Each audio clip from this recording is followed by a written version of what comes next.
A federal judge on Thursday ordered that no more immigrant detainees be sent to a center in the Florida Everglades, and that much of the facility be dismantled. The ruling rebuked the state and federal governments for failing to consider potential environmental harms before building the facility, known as Alligator Alcatraz. The judge gave both branches of the government 60 days to move out existing detainees and begin to remove fencing, lighting, power generators, and other materials. The order also prohibits any new construction at the site. The decision is a major legal setback for the detention center, the nation's first state-run facility for federal immigration detainees, which has faced several lawsuits and numerous complaints about poor conditions and other problems. The state immediately filed a notice saying that it intended to appeal. Judge Kathleen M. Williams of the Federal District Court in Miami found that the state and federal governments had violated a federal law that requires an environmental review before any major federal construction project. Judge Williams partly granted a preliminary injunction sought by environmentalists and the Miccosukee tribe, whose members live in the area. The detention center is surrounded by protected lands that form part of the sensitive Everglades ecological system. The detention center presents risks to wetlands and to communities that depend on the Everglades for their water supply, including the Miccosukee, Judge Williams found. The project creates irreparable harm in the form of habitat loss and increased mortality to endangered species in the area, quote. Her ruling is preliminary, as the case will continue to be litigated. The state is expected to ask that the ruling be stayed or kept from taking effect as it pursues its appeal. The Trump administration had argued that a review under the National Environmental Policy Act did not apply because while the center houses federal immigration detainees, it is run by the state.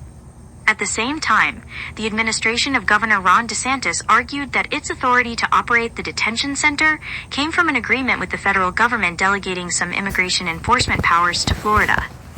In her ruling, Judge Williams said federal immigration enforcement is the key driver of the detention center's construction. Because it is subject to federal funding, standards, and direction, it is also subject to federal environmental laws, she concluded. In making that determination, the judge wrote, the court will, quote, adhere to the time-tested adage, if it walks like a duck, quacks like a duck, and looks like a duck, then it's a duck. 1. Governor Ron DeSantis, a Republican, has positioned Florida as particularly aggressive on immigration enforcement, pushing the boundaries of state authority to deputize state and municipal police officers to run detention centers. His administration plans to open a second immigration detention center in an empty state prison west of Jacksonville. Even before Judge Williams ruled, Mr. DeSantis had said he expected the ruling to go against his administration. It's pretty clear we're in front of a judge who is not going to give us a fair shake on this, he said on Tuesday. The governor's office did not immediately respond to a request for comment late on Thursday. In her 82-page ruling, Judge Williams acknowledged the government's significant interest in enforcing immigration laws. Immigration is at the forefront of national and state politics. As the swell of people seeking refuge and opportunities in our nation steadily increases, the government is under a corresponding pressure to respond and regulate, she wrote. But she added that the state and federal governments, quotes, offered little to no evidence why building a detention center in the Everglades was necessary. What is apparent, however, she wrote, is that in their haste to construct the detention camp, the state did not consider alternative locations. Friends of the Everglades, one of the environmental groups that sued, compared the victory to when activists defeated plans for a major jet port on the same site 56 years ago. This is a landmark victory for the Everglades and countless Americans who believe this imperiled wilderness should be protected, not exploited. Eve Samples, the group's executive director, said in a statement, "It sends a clear message that environmental laws must be respected by leaders at the highest levels of our government, and there are consequences for ignoring them." Judge Williams, who was appointed by former President Barack Obama, sounded more and more frustrated with the state and federal governments as a recent hearing on the preliminary injunction question dragged out over 4 days.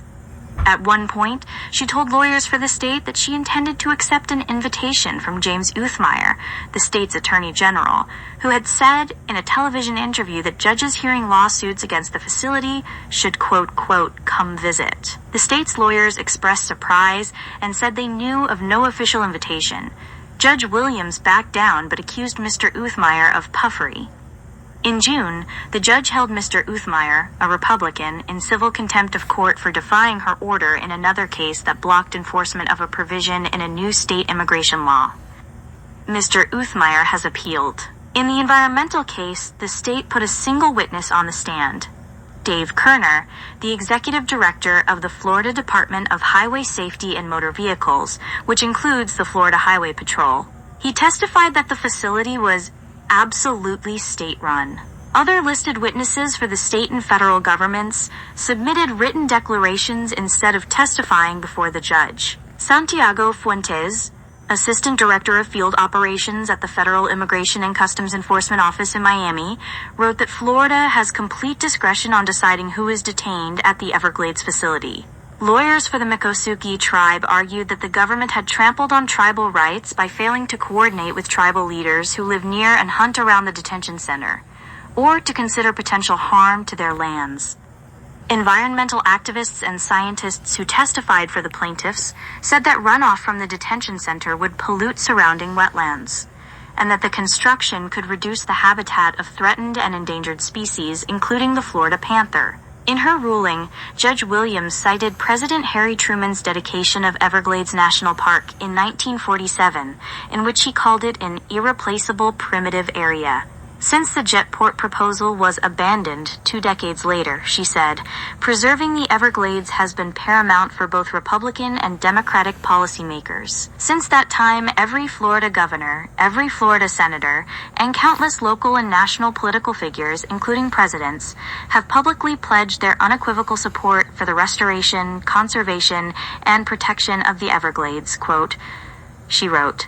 This order does nothing more than uphold the basic requirements of legislation designed to fulfill those promises,